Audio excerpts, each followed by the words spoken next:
नमस्कार। संविधान और राज्य व्यवस्था से संबंधित इस वीडियो सीरीज में आगे बढ़ते हुए आज हम अध्याय भारत में संवैधानिक विकास में जिन अधिनियमों को जान रहे थे उसी क्रम में आगे बढ़ते हुए आज हम जानेंगे 1858 का अधिनियम। 1858 का अधिनियम इसलिए महत्वपूर्ण है क्योंकि इसके पश्चात भारत में कंपनी का शासन समाप्त हो रहा है और उसके स्थान पर ब्रिटिश क्राउन का सीधा शासन भारत में स्थापित हो रहा है। अर्थात अब भारत का शासन सीधे तौर से ब्रिटिश ताज के हाथों में जा रहा है। कंपनी का शासन भारत में समाप्त हो रहा है। देखिए, यूं तो पूर्व से ही ब्रिटिश संसद इस कार्य में थी और उसकी यह मंशा थी कि वह ईस्ट इंडिया कंपनी को धीरे धीरे किनारे करते जाए और अंतिम रूप से भारत में ब्रिटिश क्राउन का सीधा शासन स्थापित करे। लेकिन इसके लिए उसे ज्वलंत तौर से तत्कालिक तौर से एक कारण मिलता है जो 1857 की क्रांति थी। 1857 की महान क्रांति थी। 1857 के इस क्रांति ने 1858 के इस अधिनियम में जो भी प्रावधान हैं उन प्रावधानों पर पूरी तौर से प्रभाव डाला और यही कारण था कि 1857 की क्रांति के बाद जब यह अधिनियम आता है तो इस अधिनियम को भारत में बुद्धिजीवियों ने इसे मैग्ना कार्टा कहा। 1 नवंबर 1858 को जब तत्कालीन जो भारत के गवर्नर जनरल थे लॉर्ड कैनिंग ने महारानी विक्टोरिया का वह आदेश पढ़ा, यह अधिनियम या उनकी वह घोषणा पढ़ी, तो उस घोषणा को जब उन्होंने पढ़ा इसके पश्चात बुद्धिजीवियों ने उस घोषणा को मैग्ना कार्टा कहा। ये 1858 का जो अधिनियम है यह इस क्रांति से भी प्रभावित था, इसीलिए तत्काल तौर से 1857 के बाद 1858 में इसे लाया गया। 1858 का जो यह अधिनियम है इसके पश्चात क्या कुछ परिवर्तन देखने को मिले। देखें, उस समय पर लॉर्ड कैनिंग भारत के गवर्नर जनरल हैं और इसके बाद आप जानते होंगे कि भारत के गवर्नर जनरल को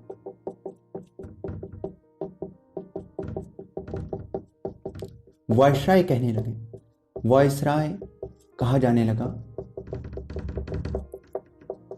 इसके बाद ही भारत के गवर्नर जनरलों को वायसराय कहा जाने लगा। अगर आपके पास सवाल होगा कि भारत के पहले वायसराय कौन थे, अब गवर्नर जनरल नहीं वायसराय कौन थे, तो क्योंकि लॉर्ड कैनिंग 1857-58 के समय पर ये भारत के गवर्नर जनरल थे तो यही अब भारत के पहले वायसराय होंगे क्योंकि 1858 का अधिनियम इन्हीं के समय आ रहा है।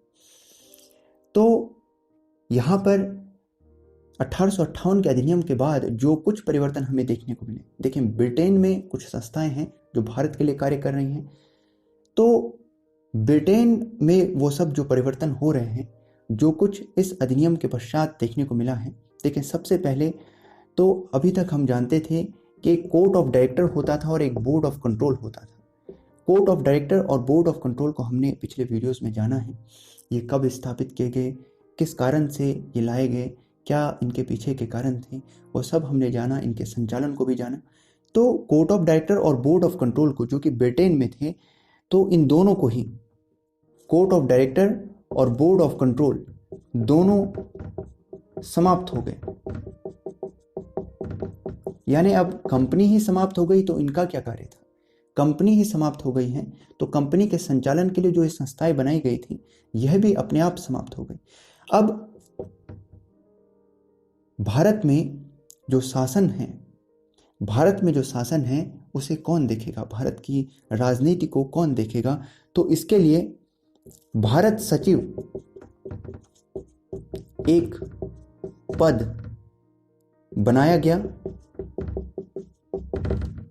और यह अपनी 15 सदस्यीय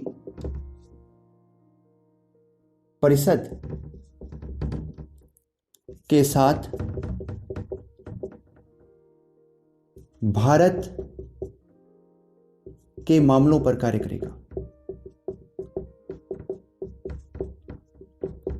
जो कुछ भारत के संदर्भ में विषय होंगे, अब भारत सचिव एक पद गठित किया गया, एक पद बनाया गया और वह 15 सदस्यों की एक परिषद के साथ मिलकर भारत पर कार्य करेगा।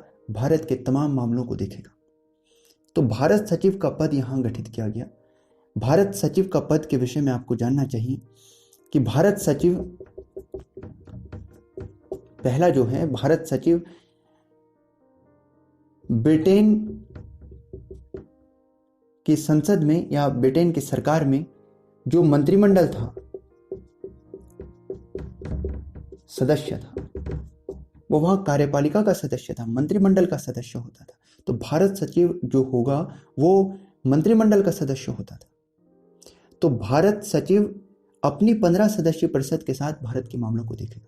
अब यह भारत सचिव एक अलग, कहीं ना कहीं वहां ब्रिटेन की संसद में एक मंत्रालय बनाएगा, आप ये कह सकते हैं। तो भारत सचिव जो है ये अपनी 15 सदस्यीय जो इसकी परिषद है, ये एक मंत्रालय वहां बनाया गया जो कि भारत के मामलों पर कार्य करेगा। तो ये ब्रिटेन की संसद में एक मंत्रालय बना जो कि भारत सचिव के नियंत्रण में, भारत सचिव के नेतृत्व में जो है कार्य करेगा भारत के मामलों पर, क्योंकि यह भारत सचिव जो है ब्रिटेन के मंत्रिमंडल का सदस्य है और उसके साथ 15 सदस्यों की एक परिषद है, वही अब भारत पर कुल मिलाकर कार्य करेगी। तो इसे भारत परिषद कहा जाता है, इसे भारत परिषद कहा गया। और इस भारत परिषद के संदर्भ में आपको और एक बात जाननी चाहिए कि भारत सचिव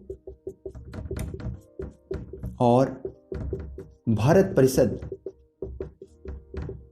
का वेतन और खर्चा मतलब जो कुछ इनके कार्यालय का और काम के दरमियान जो कुछ इनका खर्च आएगा वह भारत के राजस्व से होगा। ये भारत के राजस्व से होगा, जैसे हमने पूर्व में बोर्ड ऑफ कंट्रोल के सदस्यों के संदर्भ में देखा था। तो इसी प्रकार यहाँ भारत के सचिव और भारत परिषद के जो सदस्य हैं, 15 सदस्य, उनके वेतन और उनका खर्चा जो है वो भारत के राजस्व से होगा। तो ये कुछ बातें यहाँ पर थी। यहाँ पर इस प्रकार से कुछ परिवर्तन देखने को मिले। भारत सचिव एक नया पद और उसकी एक परिषद को गठित किया गया। अब भारत का पूरा शासन जो है ब्रिटेन से यह भारत सचिव और उसकी भारत परिषद ही देखेगी। तो यही अब भारत सचिव का ये पद ही अब महत्वपूर्ण है। अब जो है यही सब कुछ निर्णय भारत के संदर्भ में लेगा और इसका जो प्रतिनिधि है या जो ब्रिटेन की संसद का और या फिर ब्रिटिश क्राउन का जो प्रतिनिधि है वो लॉर्ड कैनिंग भारत में है, यानी वायसराय भारत में है, या गवर्नर जनरल अब जिसे वायसराय कहा जा रहा है, तो वह भारत में है।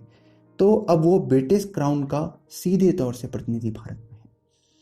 तो यह एक जो है महत्वपूर्ण यहाँ पर परिवर्तन था। तो ये कुछ महत्वपूर्ण बातें इस अधिनियम में हैं। भारत परिषद के संदर्भ में आपको कुछ बातों को जानना चाहिए। भारत परिषद का क्या इतिहास रहा, भारत परिषद जो यहाँ गठित की जा रही है, भारत सचिव का पद जो यहाँ गठित किया जा रहा है, देखिए इसमें आने वाले समय में किस प्रकार से परिवर्तन होता है। तो भारत सचिव का जो पद है, आप इसे जानें कि भारत सचिव का जो पद है 1858 में इस अधिनियम से भारत सचिव का पद और भारत परिषद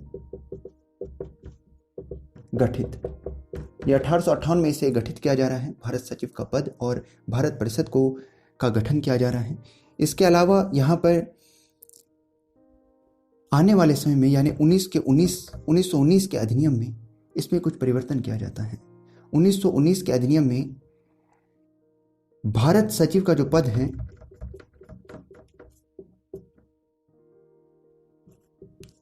शक्तियां कम की जाती हैं।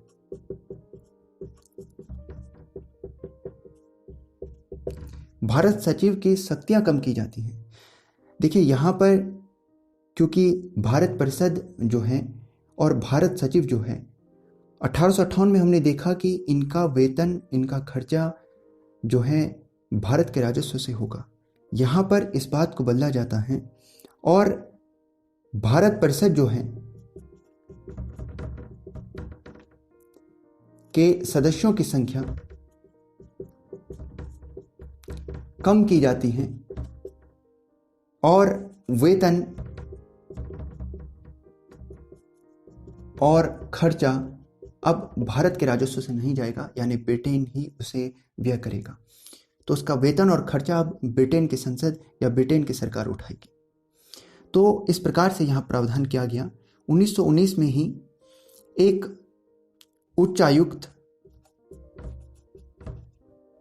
हाई कमीशन यहाँ नियुक्त किया गया। यहाँ पर क्योंकि भारत सचिव की शक्तियों को कम किया जा रहा है और एक उच्च आयुक्त का पद गठित किया जा रहा है,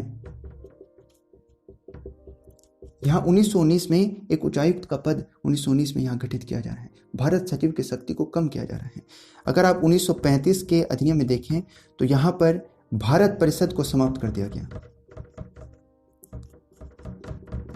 भारत परिषद यानी जो हमने देखी थी यहाँ पर 15 सदस्यों की एक जो सदस्यीय परिषद है, इस भारत परिषद को 1935 में समाप्त कर दिया गया। अब भारत परिषद नहीं होगी, भारत परिषद को समाप्त कर दिया गया है। भारत सचिव का पद 1947 में आज़ादी के समय पर भारत सचिव का पद भी समाप्त हो जाता है। तो ये भारत सचिव के संदर्भ में कुछ बातें हैं जो आपको जाननी चाहिए। 1858 फिर 1919 में कुछ परिवर्तन हुए। यहाँ उच्चायुक्त का पद भी गठित किया गया, तो भारत सचिव की शक्तियाँ कम हो गई। 1935 में भारत परिषद को ही समाप्त कर दिया गया और उसके बाद 1947 में तो भारत आज़ाद हो गया और उसी के साथ भारत सचिव का पद भी समाप्त हो गया। तो इन कुछ बातों को आपको जानना चाहिए। 1858 में महत्वपूर्ण जो कुछ बिंदु हैं वो मैंने यहाँ पर लिख लिए हैं। कुल मिलाकर भारत में ब्रिटिश ताज का शासन स्थापित होता है और कंपनी का शासन समाप्त होता है।